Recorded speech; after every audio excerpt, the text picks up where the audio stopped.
नमस्कार, आप देख रहे हैं भाग्य चक्र और मैं हूं आपके साथ अंजलि सिंह। मेरे साथ हैं ज्योतिष आचार्य पंडित अमित पांडे जी। पंडित जी, आपका बहुत बहुत स्वागत है। धन्यवाद आपका। कुंडली में नहीं है धनवान योग। मां लक्ष्मी की नहीं हो रही है कृपा। धन समृद्धि देने वाले ग्रह हैं पीड़ित। तो क्या करें विशेष उपाय? देखिए सिर्फ भाग्य चक्र में। आज कौन धनवान नहीं होना चाहता। प्रत्येक व्यक्ति के मन में एक तमन्ना होती है कि दुनिया की सारी भौतिक सुख सुविधाएं प्राप्त की जाएं, लेकिन काफी मेहनत के बाद भी लोगों को धन की प्राप्ति नहीं होती है। कई बार व्यक्ति को उसके कर्म के अनुरूप फल की प्राप्ति नहीं होती। व्यक्ति चाहे जितनी मेहनत करे, लेकिन परिणाम उसके अनुकूल नहीं आ पाते। तो ज्योतिष विज्ञान में कुछ खास उपाय बताए गए हैं, जिसे करने के बाद व्यक्ति पर मां लक्ष्मी की कृपा होती है और वो धनवान बनता है। आज हम अपने प्रोग्राम में पंडित जी से जानेंगे कि जब कुंडली में धनवान योग ना हो तो क्या करें और कैसे जानें कि आपकी कुंडली में धनवान योग है। पंडित जी, प्रोग्राम की शुरुआत करते हैं और बताइए हमारे दर्शकों को। जी, हर व्यक्ति धनवान और समृद्ध बनना चाहता है, लेकिन किस्मत जिसका साथ देती है वही धनवान बन पाता है। ज्योतिष शास्त्र में कुछ योग ऐसे बताए गए हैं जो कुंडली में होने पर किस्मत एक न एक दिन जरूर चमकती है और व्यक्ति धनवान बन ही जाता है। ज्योतिष शास्त्र के अनुसार जिनकी जन्मपत्री में बुध कन्या राशि का मतलब होता है कि उच्च राशि का अगर बुध हो, या मिथुन राशि उसकी अपनी स्व राशि है, और इन दो में से किसी एक राशि में बुध अगर 5वें घर में है और मंगल एवं चंद्रमा 11वें घर में है, यह विशेष प्रकार के धन योग हैं। तो ऐसा जिनकी भी कुंडली में है उनकी कुंडली में धन योग बनता है और ऐसे व्यक्ति जन्म से ही धनवान होते हैं, या जीवन के जब वो अपने कार्य अवस्था में आते हैं, जब वह स्वयं कार्य करना शुरू करते हैं तो उनको अपार धन की प्राप्ति होती है, उनके अपने बाहुबल से, उनके अपने पुरुषार्थ से। इनके पास काफ़ी संचित धन भी होता है। शनि महाराज कुंडली में 5वें घर में, मकर राशि मतलब अपनी राशि, कुंभ राशि मतलब मूल त्रिकोण राशि में बैठे हों, बुध के साथ बैठे हों तो निश्चित रूप से धन का योग बनता है। मंगल 11वें घर में विराजमान हो तब बहुत ही शुभ योग बनता है धन के मामले में।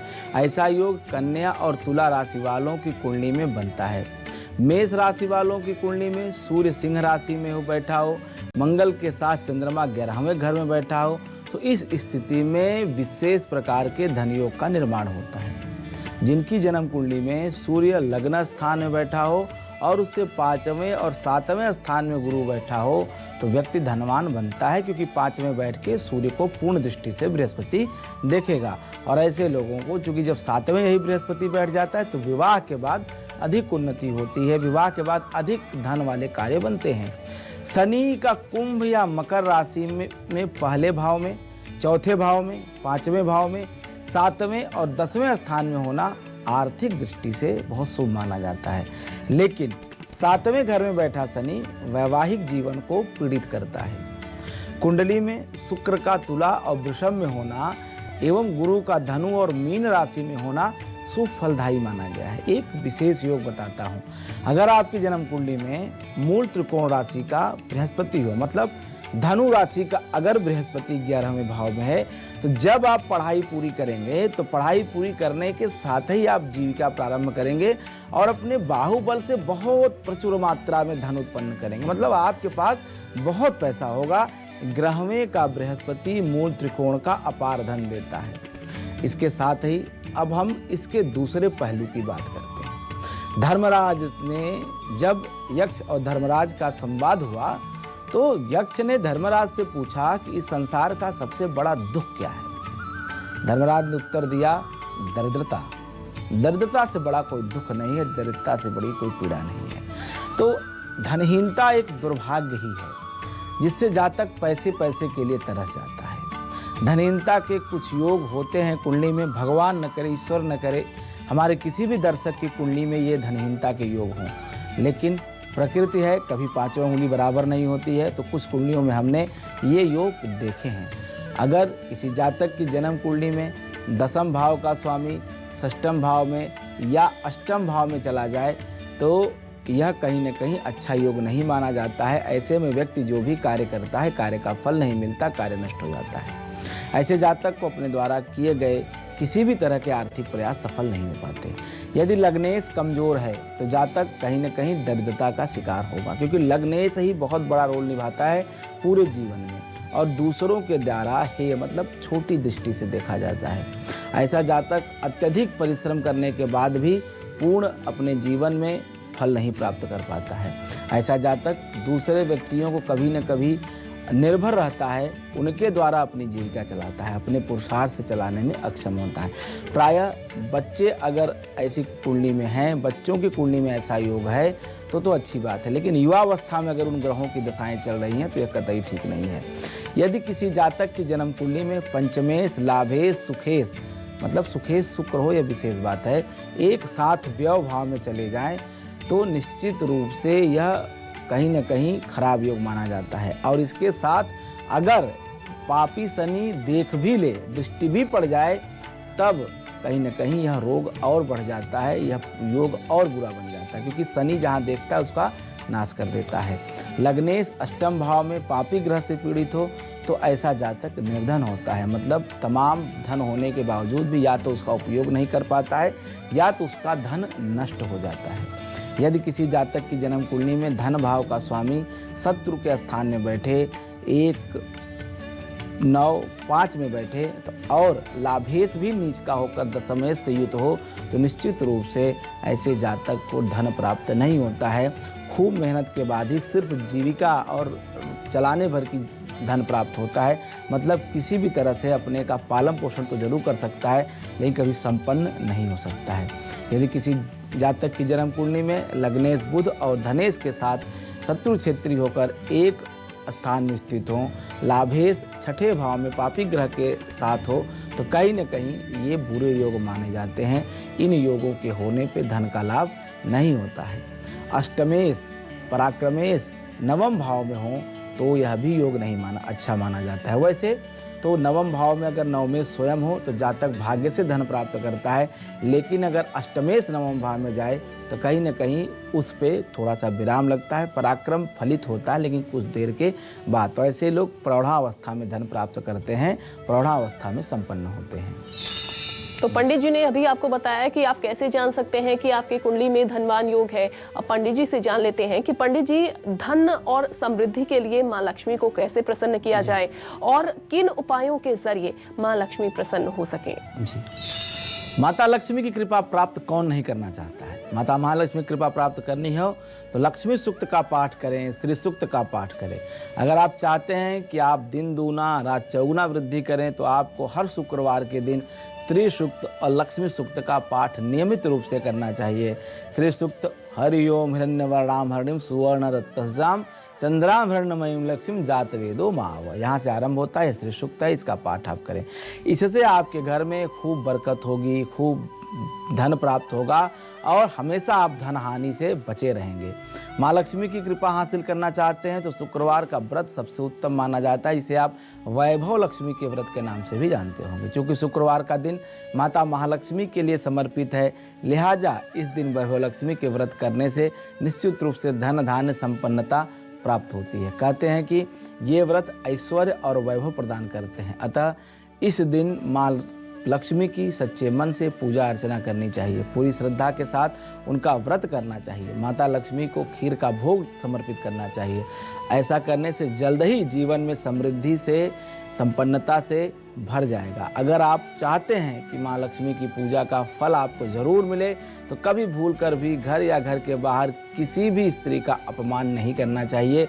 ऐसा मार्कंडेय पुराण भी कहता है कि स्त्रियां समस्ता सकला जगत्सु, संसार की सभी स्त्रियों में माता का स्वयं निवास है, सभी माता की स्वरूपा हैं। कहते हैं कि माता लक्ष्मी को सफ़ेद रंग अत्यंत प्रिय है। हालांकि सफ़ेद के साथ साथ माता को लाल और पीले रंग का भी व्यवस्था की गई है, लेकिन अलग अलग दिन है। शुक्रवार के दिन सफ़ेद रंग का वस्त्र, सफ़ेद रंग की आप जो है मिठाई, सफ़ेद रंग का नैवेद्य समर्पित कर सकते हैं।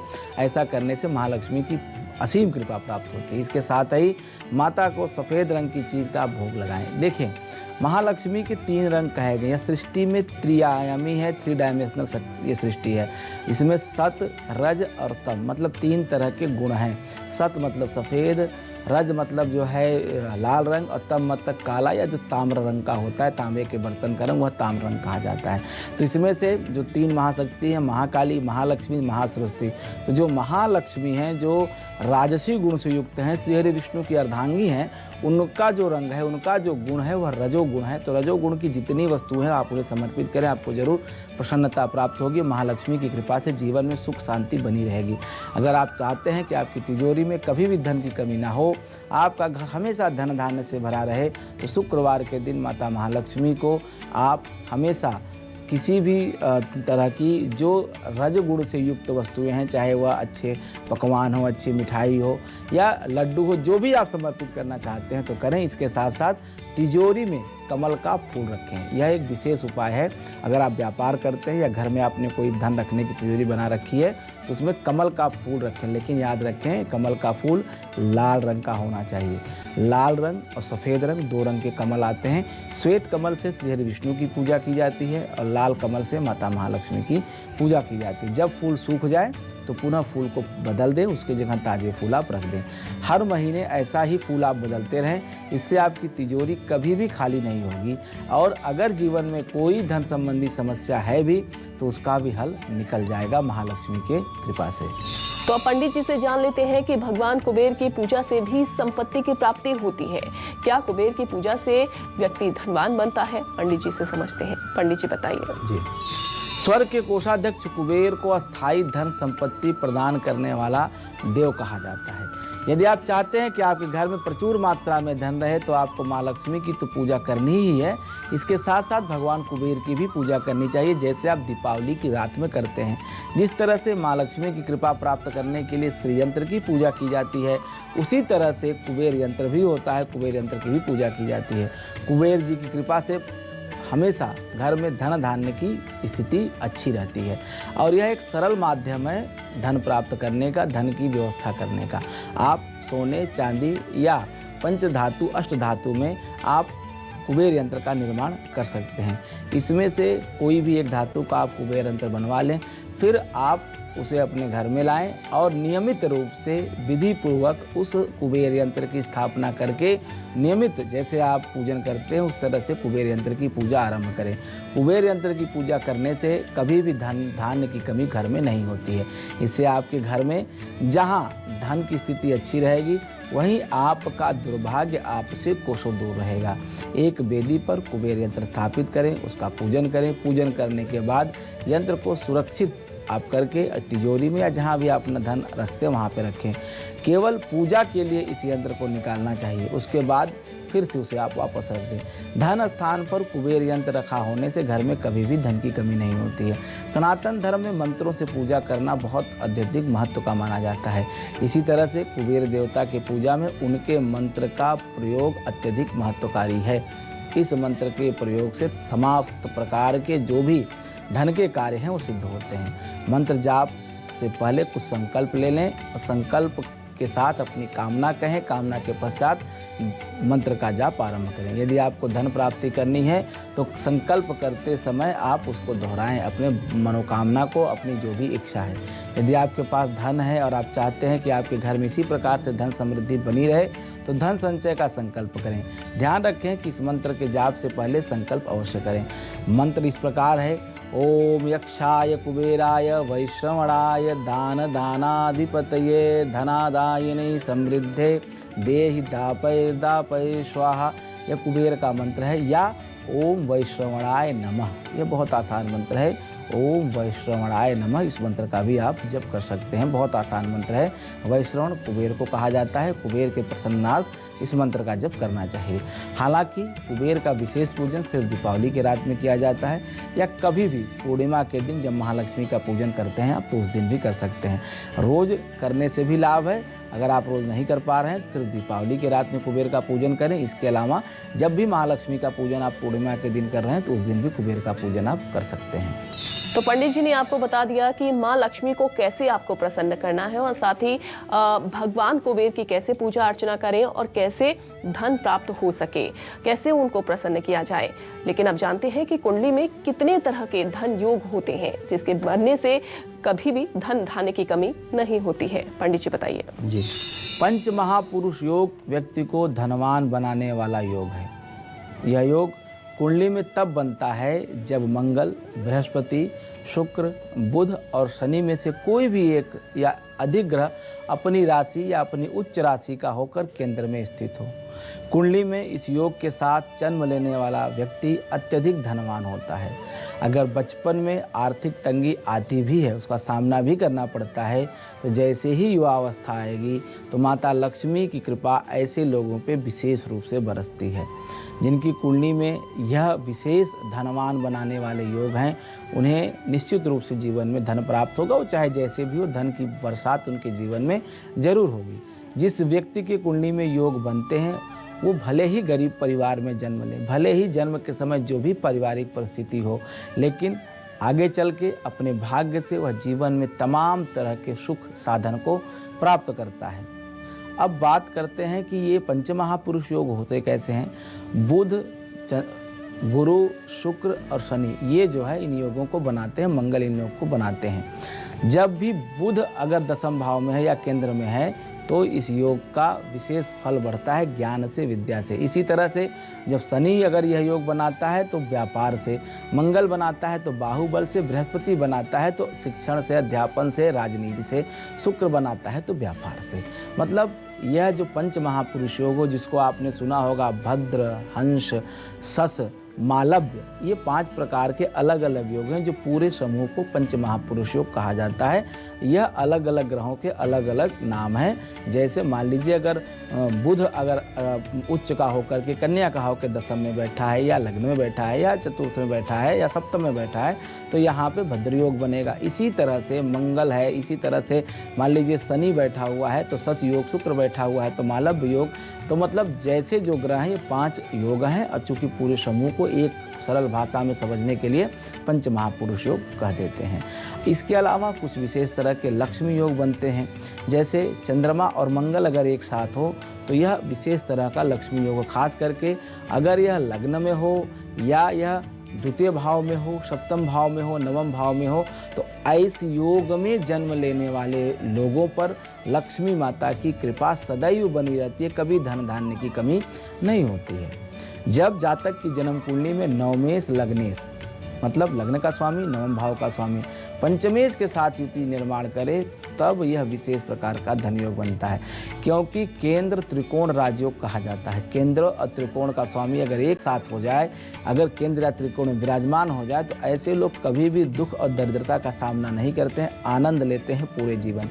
महालक्ष्मी योग शुभ फल देने वाला योग है। इस योग के साथ जन्म लेने वाले व्यक्ति बेहद भाग्यशाली होते हैं। कुंडली में दूसरा भाव धन का स्थान माना जाता है, वहीं 11वां भाव लाभ का भाव कहलाता है।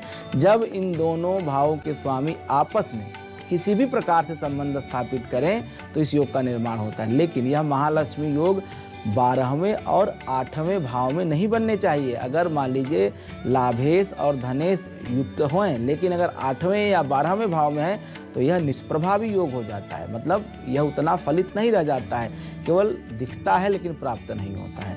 तो इस तरह से ये जो राजयोग बनते हैं, ये राजयोग कब बनेंगे, कैसे बनेंगे, कब इनका फल मिलेगा, इसके लिए अलग अलग नियम हैं। इसके अतिरिक्त एक योग होता है अखंड साम्राज्य योग। इसमें व्यक्ति कभी भी पैसों की तनाव चिंता नहीं करता है, पूरी जिंदगी धन के योग से भरपूर रहता है। कुंडली में एकादशेश बृहस्पति हो और द्वितीयेश या नवमेश में से कोई एक चंद्रमा हो और एक साथ केंद्र स्थान मतलब 1, 4, 7, 10 स्थान में स्थित हो, तब यह अखंड साम्राज्य योग बनता है। अब जैसा नाम से स्पष्ट है, अखंड साम्राज्य योग मतलब ऐसे व्यक्ति कभी जीवन में किसी भी तरह की पीड़ा नहीं देखते हैं। उनका जीवन हमेशा एक राजकीय जीवन होता है, राजसी जीवन होता है। तमाम तरह के सुख, वैभव, संपन्नता उनके पीछे पीछे चलते हैं। किसी भी तरह की इच्छा करने से पहले ही वह वस्तु उन्हें प्राप्त हो जाती है। कहीं न कहीं जो भी जन्म कुंडली में योग अच्छे या बुरे बनते हैं, या हमारे पूर्व जन्म के प्रारब्ध के कर्मों के आधार पर बनते हैं। मतलब कर्म के बारे में ये कहा जाता है कि कर्म अगर आप करोगे जैसा अच्छा या बुरा उसके अनुसार आपको फल मिलेगा। कर्म उस तरह बीज के जैसे है कि आप इसे यहाँ अगर आप लगाओगे तो यह आज नहीं कल, एक दिन बाद, 100 साल बाद, एक जन्म बाद कहीं न कहीं वो वृक्ष बन के आपके सामने प्रकट होगा। उसका फल आपको ज़रूर खाना पड़ेगा। जो भी कुंडली में अच्छे योग हैं, निश्चित रूप से उन्होंने कुछ अच्छे कर्म किए हैं, वो दिव्य आत्माएँ हैं। और इस तरह से अगर आप परेशान हैं तो आपसे जाने अनजाने जरूर कुछ गलती हुई। कुल मिला करके देव आराधना करते रहें, जप तप व्रत दान इत्यादि कर्म से कभी विमुख ना हो, हमेशा धर्म के रास्ते पे चलें। तो निश्चित रूप से अगर कुंडली में कुछ बुरे योग हैं भी तो उसका प्रभाव आपके जीवन पे नहीं दिखाई देगा। तो पंडित जी ने आज के प्रोग्राम में आपको बताया कि अगर आप धन प्राप्त करना चाहते हैं तो कैसे कर सकते हैं, और साथ ही साथ माता लक्ष्मी को कैसे प्रसन्न किया जा सकता है, क्या उपाय हैं माँ लक्ष्मी को प्रसन्न करने के। पंडित जी बहुत बहुत धन्यवाद आपका। धन्यवाद आपका। भाग्य चक्र में आज बस इतना ही। आगे के एपिसोड में हम कुछ और विषयों पर पंडित जी से विस्तार से चर्चा करेंगे, लेकिन आज हमें इजाजत दीजिए और आप देखते रहिए न्यूज़ 24 मध्य प्रदेश छत्तीसगढ़। नमस्कार। नमस्कार।